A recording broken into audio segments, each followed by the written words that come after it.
Good morning everyone. Myself Arun Sharma, PGT Physics. Today we will start the next portion of grade 12 physics, that is transformer. Unit number 4, chapter number 2nd, and the last topic is transformer. In my last video we will discuss about LC oscillation, power of an AC circuit and power of an AC circuit which contain a pure resistance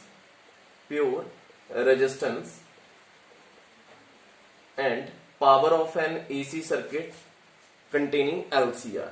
So you know the average power is equal to EBIB cos phi. ये हमने last video में discuss करा था। तो जो last वाला topic है हमारा, मैंने पहले भी बताया कि इसमें 5 टॉपिक हैं और इन 5 टॉपिक में से एक टॉपिक जो है जरूर आता है। तो एक टॉपिक, फर्स्ट टॉपिक करा था हमने LCR series circuit, LCR series circuit, और इसके 2 मेथड करे थे, एक सिंपल मेथड और दूसरा एनालिटिकल मेथड। दूसरा करा था हमने quality factor Q is equal to 1/R L upon C, under root L upon C. Then frequency of an AC circuit, that is 1/2 pi under root LC. And next one is LC oscillation, and next is power of N AC circuit. तो power के भी हमने 2 topic करे थे, एक था power of N AC circuit which contain a pure resistance, एक में प्योर रेजिस्टेंस था और एक में हमने एलसीआर, तीनों की कॉम्बिनेशन करी थी। तो let's start the today's and last topic of unit number 4, that is transformer.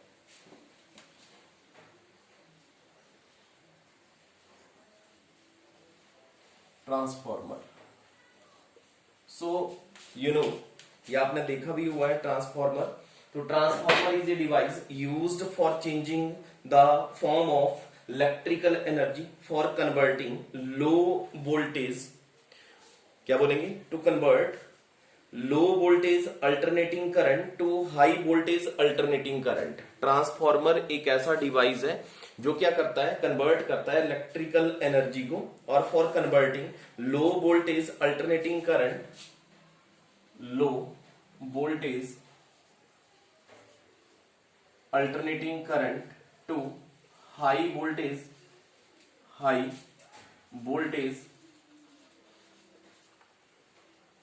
Current, low voltage को हाई वोल्टेज करंट में क्या करेगा, कन्वर्ट करेगा। Mean it convert low voltage alternating current to high voltage alternating current, So you know, transformer is a device used for changing the form of electrical energy. Transformer एक ऐसा device है जो क्या काम करेगा, इलेक्ट्रिकल एनर्जी को change करेगा for convert low voltage alternating current to high voltage alternating current is called a transformer. So transformer are of 2 type, याद रखना है आपने। पहले मैंने क्या बताया कि ट्रांसफॉर्मर एक ऐसा डिवाइस है जो क्या काम करता है, for changing the form of electrical energy को चेंज करेगा, और क्या काम करता है, for converting low voltage alternating current to high voltage alternating current is called a transformer. So transformer are of 2 type, first is step up transformer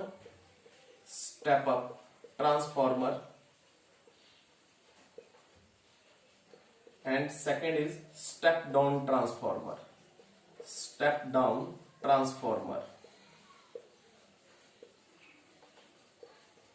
अब यहां से अंडरस्टैंड करेंगे what is step up and step down transformer. तो जो step up transformer है उसमें क्या करेंगे, voltage is raised, then transformer जिसमें वोल्टेज रेज करेगी, वोल्टेज इज रेज्ड, और जो स्टेप डाउन है वोल्टेज इज लोअर्ड। फर्स्ट में स्टेप अप में क्या करेंगे, वोल्टेज को राइज करेंगे, और स्टेप डाउन में वोल्टेज को लो करेंगे। एक और सेकंड डिफरेंस भी है इसमें, जो आप याद रखेंगे कि जो स्टेप अप ट्रांसफॉर्मर है उसमें primary coil consist of a few turns of thick insulated copper wire and secondary, या ऐसा भी बोल सकते हैं जैसे ये आपके पास ट्रांसफॉर्मर है,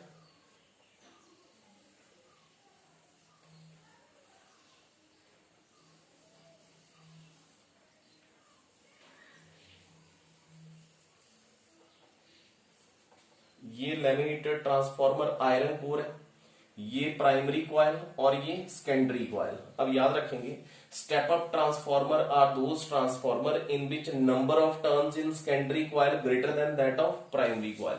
स्टेप अप ट्रांसफॉर्मर में सेकेंडरी कॉइल का अमाउंट ज्यादा होगा और प्राइमरी कॉइल कम होगी।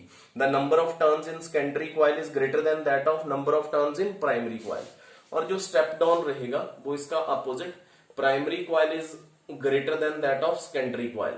The number of turns in primary coil is greater than number of turns in secondary coil. ये प्राइमरी कॉइल है और ये सेकेंडरी कॉइल है। तो स्टेप अप ट्रांसफॉर्मर वो ट्रांसफॉर्मर हुआ जिसमें number of turns in secondary coil is greater than that of number of turns in primary coil. And step down transformer is that transformer in which number of turns in primary coil is greater than that of number of turns in secondary coil. तो ये दो तरह के transformer है। कुछ और याद रखेंगे कि जो स्टेप अप ट्रांसफॉर्मर है उसमें प्राइमरी कॉइल जो है वो थिक इंसुलेटेड कॉपर वायर है, थिक इंसुलेटेड कॉपर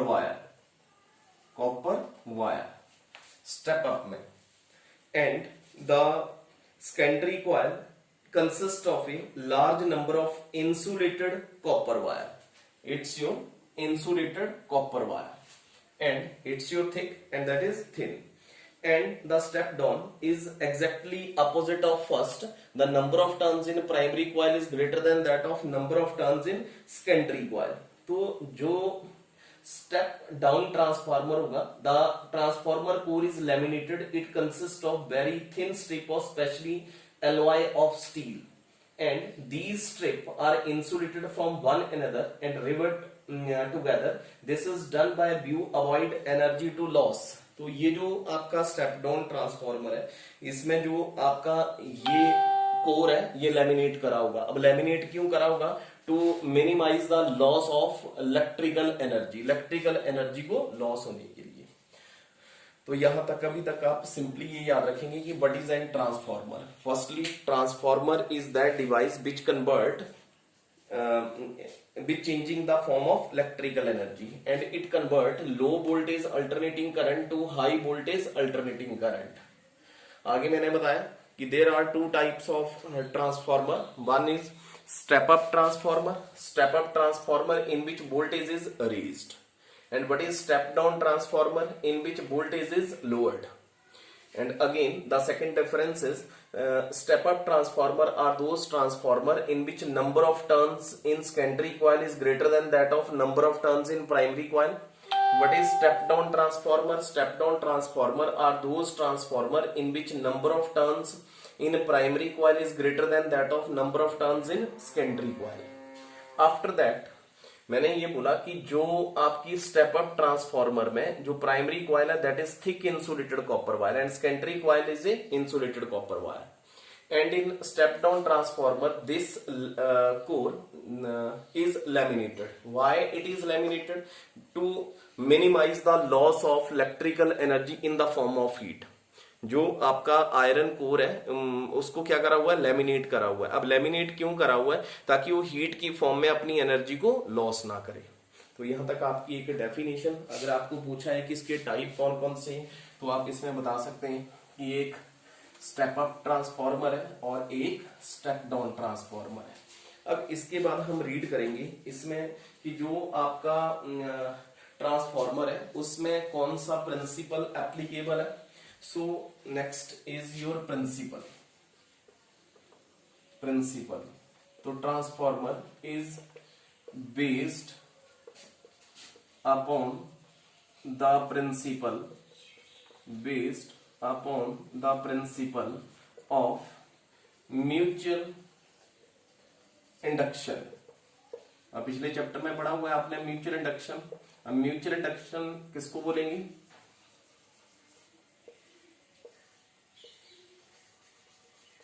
ये आपका प्राइमरी कॉइल, ये आपका सेकेंडरी कॉइल। मैंने बोला it based upon the principle of mutual inductance. अब म्यूचुअल इंडक्टेंस किसको बोलेंगे कि when the magnitude of current link with a one circuit changes then induced EMF. अगर ये आपका प्राइमरी कॉइल है और ये सेकेंडरी कॉइल है, अगर मैं इस प्राइमरी कॉइल में करंट का मैग्नीट्यूड है वो अगर चेंज करूंगा then the induced EMF is produced in the other coil or a secondary coil is called a mutual inductance।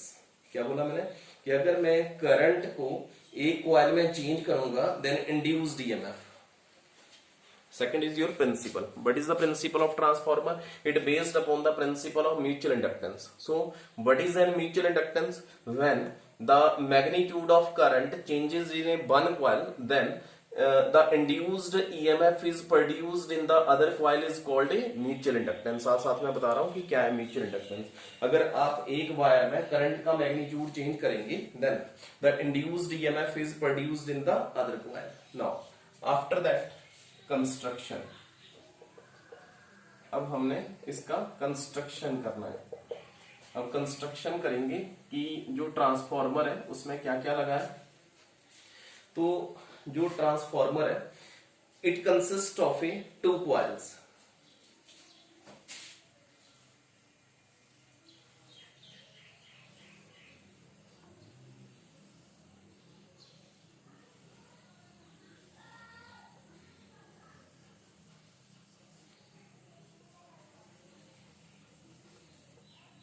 ये टू कॉइल्स है P एंड S, प्राइमरी और सेकेंडरी कॉइल लगी हुई है।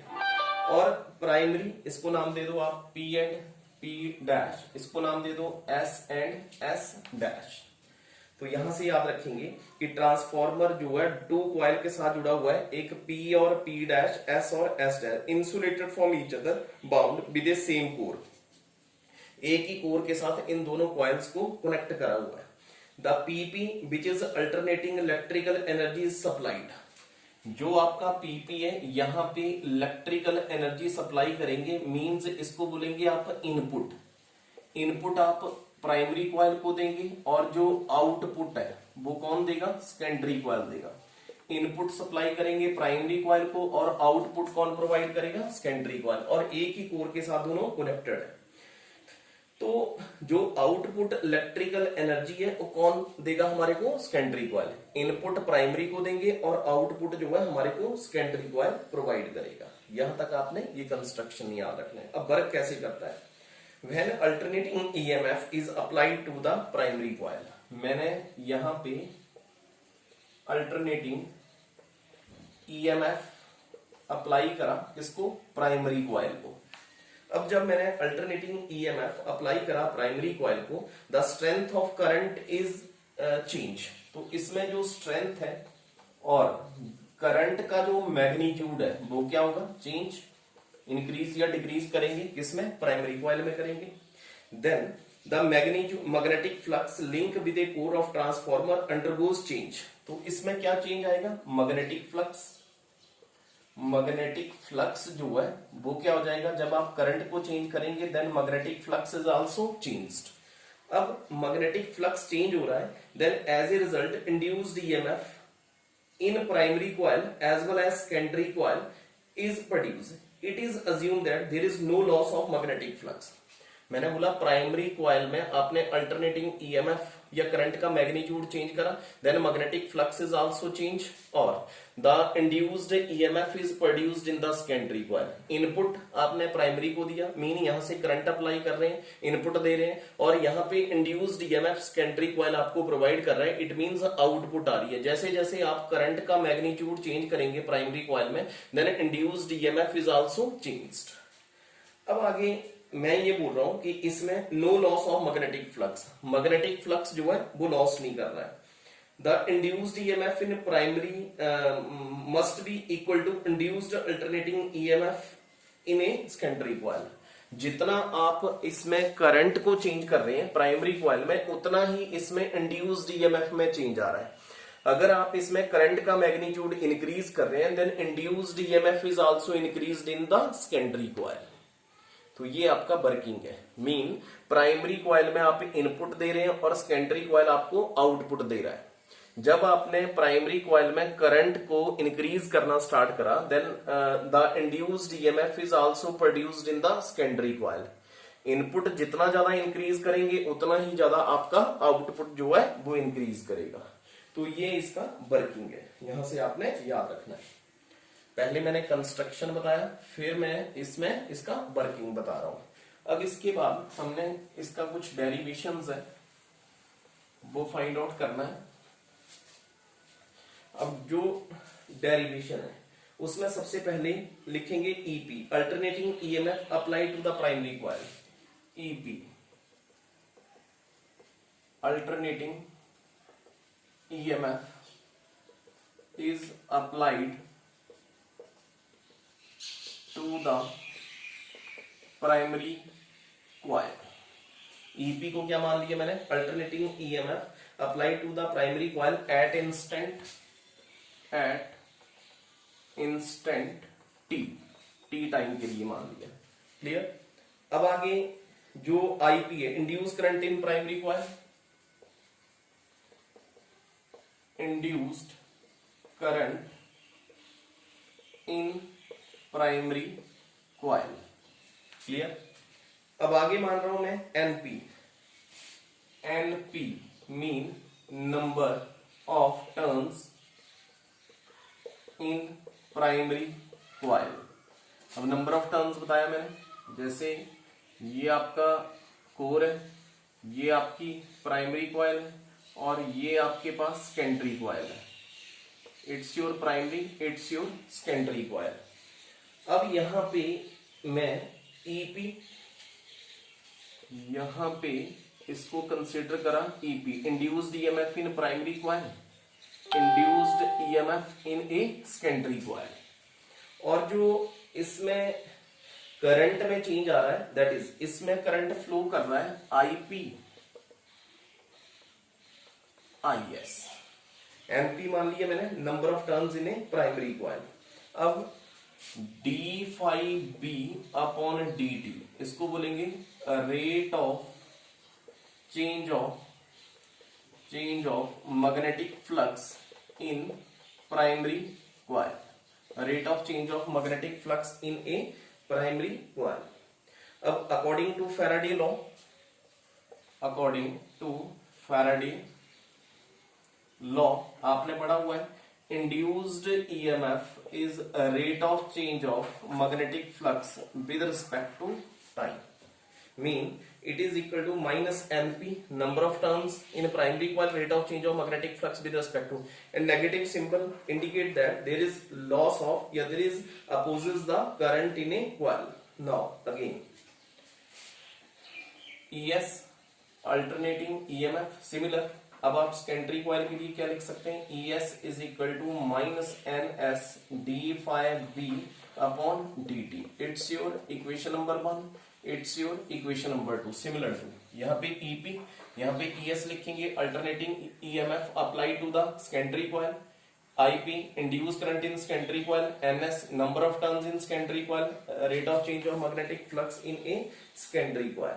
अब हमने क्या करना है, दोनों इक्वेशन को कंपेयर कर देंगे या डिवाइड करेंगे। ES अपॉन EP, ES अपॉन EP is equal to minus NS d∅b अपॉन dt divide by NP d∅b अपॉन dt। ये कट गया जी, नेगेटिव नेगेटिव कट गया। क्या आ रहा है आपके पास? NS upon NP means upon EP is equal to NS upon NP। NS mean number of turns in secondary coil upon NP number of turns in primary coil। अब जो हमारे पास NS upon NP, इसको NS upon NP को consider कर लेंगे, put कर देंगे कि इसको बोल देंगे ट्रांसफॉर्मेशन कांस्टेंट। मीन ES अपॉन EP is also equal to किसके इक्वल आ गया आपके पास? K के equal.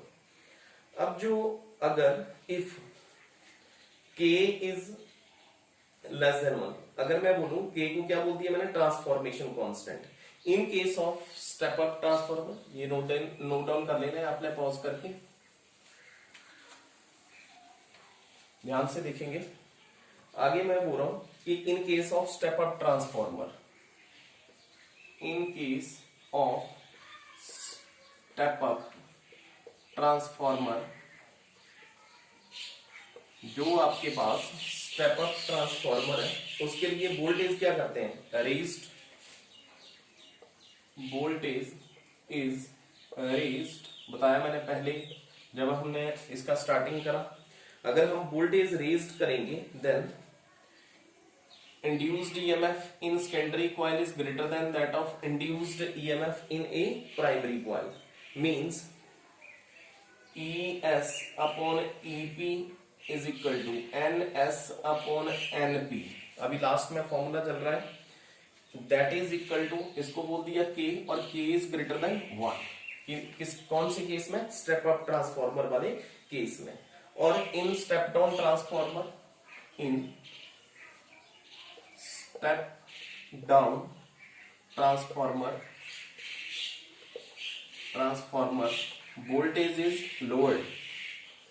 voltage is lowered, then ES is less than EP. क्या लिखेंगे, ES is less than EP, it means ES upon EP is equal to NS upon NP, that is K is less than 1। यहां से आपको MCQ type question भी बन सकता है, तो आपने ध्यान से देखना है कि कौन सा आपका स्टेप अप ट्रांसफॉर्मर में आ रहा है और कौन सा आपका स्टेप डाउन ट्रांसफॉर्मर में आ रहा है। इसके बाद कुछ टर्म्स याद रखनी है, जैसे according to law of conservation of energy in case of idle transformation.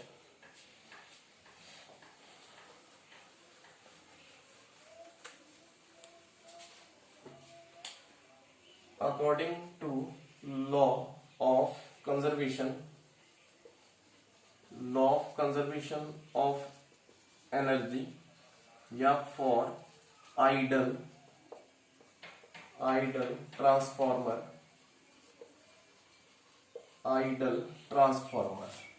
अब जो आइडल ट्रांसफॉर्मर है उसमें input power is equal to output power पढ़ा हमने। Input power is equal to output power, means जितना आप इनपुट देंगे वो किसके इक्वल आएगा, आपके पास आउटपुट के इक्वल आएगा। Mean EP IP, induced EMF in primary, current in primary, ES IS. तो यहां से ES upon EP is equal to IP upon IS. इसको रीअरेंज करेंगे। अगर यहां से आप इसको रीअरेंज करेंगे, द गेन द वोल्टेज